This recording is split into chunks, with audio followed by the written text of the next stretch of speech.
Hi, welcome to Shri Durgahalli vlogs. ಇದು ಕೊಬ್ಬರಿಲಿ ಮಾಡಿರೋ ಡಿಸೈನ್. ನಾನು ಟೈಲರಿಂಗ್ ಕ್ಲಾಸಿಗೆ ಹೋಗ್ತೀನಲ್ಲ, ಸಮ್ಮಿಲನ ಆರ್ಟ್ಸ್ ಅಂತ ಹೆಸರು. ನಮ್ಮ ಗುರುಗಳು ಮಾಡಿರೋ ಆರ್ಟ್ಸ್ ಇದು. ನಾವು ಇದನ್ನೆಲ್ಲ ಕಲಿತಾ ಇದ್ದೀವಿ. ಹೇಗಿದೆ ಅಂತ ಕಮೆಂಟ್ ಮಾಡಿ ಹೇಳಿ. ನಮ್ಮ ಮೇಡಮ್ ತುಂಬ ದೈವ ಭಕ್ತರು. ದೇವ್ರ ಬಗ್ಗೆ ಏನು ಹೇಳ್ತಾರೆ ಅಂತ ಕೇಳಿ, ಏನು ಅನಿಸುತ್ತೆ ಅಂತ ಕಮೆಂಟ್ ಮಾಡಿ. ದೇವಾನುದೇವತೆಗಳಿಗೆ ಅಭಯಹಸ್ತ ಮತ್ತು ಆಯುಧಗಳನ್ನು ಕೊಟ್ಟಿರ್ತಾರೆ. ಯಾಕೆ ಅಂತ ನಾವು ಅರ್ಥೈಸ್ಕೊಳ್ಳೋಕ್ಕೆ ಒಂದು ಆಧ್ಯಾತ್ಮಿಕ ರಹಸ್ಯ ತಿಳ್ಕೊಬೇಕು ಅಂದರೆ, ಇಲ್ಲಿ ಬ್ರಹ್ಮಕುಮಾರಿ ಈಶ್ವರೀಯ ವಿಶ್ವವಿದ್ಯಾಲಯ, ಅದಕ್ಕೇನಂತಾರೆ, ಮೊದಲು ಪ್ರಜಾಪಿತ ಬ್ರಹ್ಮಕುಮಾರಿ ಈಶ್ವರೀಯ ವಿಶ್ವವಿದ್ಯಾಲಯ. ಯಾಕೆ ಅಂದರೆ ಪ್ರಜೆಗಳಿಗೂ ಒಬ್ಬನು ಪಿತ ಬೇಕು. ಆತ್ಮಕ್ಕೆ ಪಿತ ಯಾರು? ಪರಮಾತ್ಮ ಶಿವ ನಿರಾಕಾರ. ಆದರೆ ಪ್ರಜೆಗಳಿಗೂ ಒಬ್ಬನು ಯಾರಿದ್ದಾನೆ? ಪಿತ ಇದ್ದಾನೆ. ಅದೇ ಯಾರು? ಬ್ರಹ್ಮ ಅಂತ. ಅವ್ರ ಮೂಲ ಹೆಸರು ದಾದಾ ಲೇಖರಾಜು. ಅವ್ರು ನಮಗೆ ಆಧ್ಯಾತ್ಮಿಕ ರಹಸ್ಯದ್ದೆಲ್ಲ ತಿಳಿಸ್ತಾ ಇರ್ತಾರೆ ನಿತ್ಯ ನಮಗೆ. ಅದಕ್ಕೆ ಒಂದು ನಮಗೆ ಖುಷಿ ನಶೆ ಇರುತ್ತೆ. ಈಗ ಡಮರುಗ ಯಾಕೆ, ತ್ರಿಶೂಲ ಯಾಕೆ, ಇದು ಜ್ಞಾನ ಗಂಗೆ ಏನು, ಚಂದ್ರ ಅಂದ್ರೇನು, 3 ಕಣ್ಣುಗಳು, ವಿಭೂತಿ ಯಾಕೆ ಹಚ್ಚಬೇಕು, ಅಭಯಹಸ್ತ ಯಾಕೆ. ಈಗ ಗೌರಿ, ಪಾರ್ವತಿ ಗೌರಿ ಅಂತಾರೆ. ಅವಳದು ಅರ್ಧ ಏನಿರುತ್ತೆ, ದೇಹ ಇರುತ್ತೆ ಗೌರಿಗೆ. ಪಾರ್ವತಿ ಅಂತ ಹೆಸರಿಡ್ತಾರೆ. ಯಾಕೆ ಅವನ್ನೆಲ್ಲ ಮಾಡಿದ್ದಾರೆ? ಯಾಕೆಂದರೆ ನಾವು ಆತ್ಮದ ಸ್ಥಿತಿಯಲ್ಲಿದ್ದಾಗ ಪರಮಾತ್ಮ ಹೇಳೋ ಜ್ಞಾನ ನಮಗೆ ಅರ್ಥ ಆಗುತ್ತೆ. ಆತ್ಮ ಎಲ್ಲಿದೆ? ಭ್ರುಕುಟಿಯ ಮಧ್ಯೆ.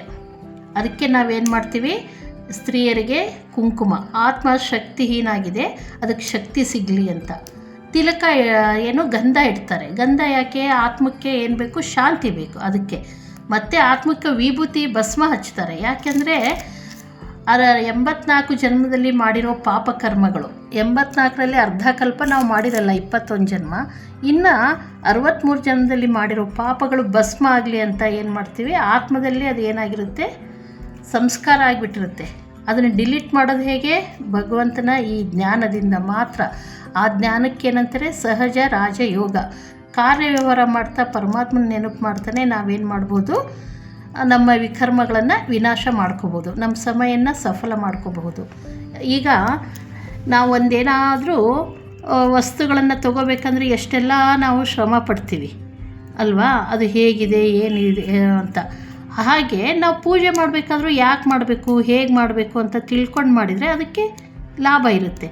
ಅದಕ್ಕೆ ನೀವು ಸದಾ ನಿಮಗೇನಾದರೂ ಇದನ್ನಿತ್ತು ಅಂದರೆ, ನಮ್ಮ ಭಾರತೀಯ ಹಬ್ಬಗಳ ವಿಶೇಷತೆ, ವಿಶೇಷ ಅಲಂಕಾರ ಹೇಗೆ ಮಾಡಬೇಕು ಅನ್ನೋದು ನಾವು 1 ವಾರ ಉಚಿತವಾದ ಕ್ಲಾಸ್ ಮಾಡುತ್ತೇವೆ. ಅದರಲ್ಲಿ ತಾವೆಲ್ಲರೂ ಭಾಗವಹಿಸ್ಬೋದು. ಅದು ಎಲ್ಲಿ ಸ್ಥಳ ಅಂತ ನಾವು ನಿಗದಿಪಡಿಸ್ತೀವಿ. ಅದಕ್ಕೋಸ್ಕರ ತಮ್ಮೆಲ್ಲರ ಆಗಮನಕ್ಕೆ, ತಮ್ಮೆಲ್ಲರ ಅಭಿಪ್ರಾಯಕ್ಕೆ ನಾವು ಸದಾ ಕಾಯುತ್ತಾ ಇರುತ್ತೇವೆ. ಅದಕ್ಕೋಸ್ಕರ ನೀವು ಭಾರತೀಯ ಹಬ್ಬಗಳನ್ನು ಹೇಗೆ, ಮತ್ತು ಈಗ ಅವಶ್ಯಕವಾಗಿ ಎಲ್ರಿಗೂ ಏನು ಬೇಕು? ವಸ್ತ್ರ ಏನಂತಾರಲ್ಲ, ಹೊಲಿಗೆ ಕಲಿಬೇಕು ಅನ್ನೋದು ಇಂಟ್ರೆಸ್ಟ್ ಇರುತ್ತಲ್ವ.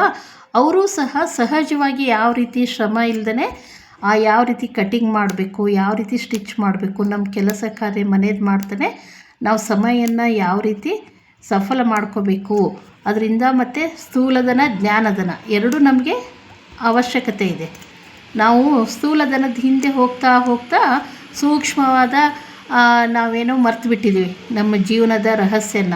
ಅದನ್ನು ತಿಳಿತಾ ನಾವೇನು ಮಾಡೋದು? ಸೂಕ್ಷ್ಮವಾಗಿ ನಾವು ಯಾವ ರೀತಿ ನಾವು ಎಲ್ಲಿಂದ ಬಂದ್ವಿ, ಎಲ್ಲಿಗೆ ಹೋಗಬೇಕು, ಹೇಗಿರಬೇಕು ಅನ್ನೋದನ್ನು ತಿಳಿತಾ ನಮ್ಮದೇನು ಮಾಡ್ಬೋದು? ಸಮಯನ ನಾವು ಸಂಪಾದನೆ ಮಾಡ್ಕೋಬೋದು. ಅದಕ್ಕೋಸ್ಕರ ನಿಮಗಿದು ಅರ್ಥ ಆಗಬೇಕು, ಇನ್ನೂ ತಿಳ್ಕೋಬೇಕು ಅಂದರೆ ನೀವು ಏನು ಮಾಡಿ, ನಮ್ಮ ಸಂಬಂಧದ ಸಂಪರ್ಕಿಸಿ. ಒಂದು ಫೋನ್ ನಂಬರ್ ಕೊಟ್ಟಿರ್ತೀವಿ. ಅದಕ್ಕೋಸ್ಕರ ಅದನ್ನು ನೀವು ಫಾಲೋ ಮಾಡ್ಬೋದು. ವಿಡಿಯೋ ಹೆಂಗೆ ಅನ್ನಿಸ್ತು ಅಂತ ಕಮೆಂಟ್ ಮಾಡಿ ಫ್ರೆಂಡ್ಸ್. ಹಾಗೆ ಲೈಕ್ ಮಾಡಿ, ಶೇರ್ ಮಾಡಿ, ಸಬ್ಸ್ಕ್ರೈಬ್ ಮಾಡಿ. Thank for watching.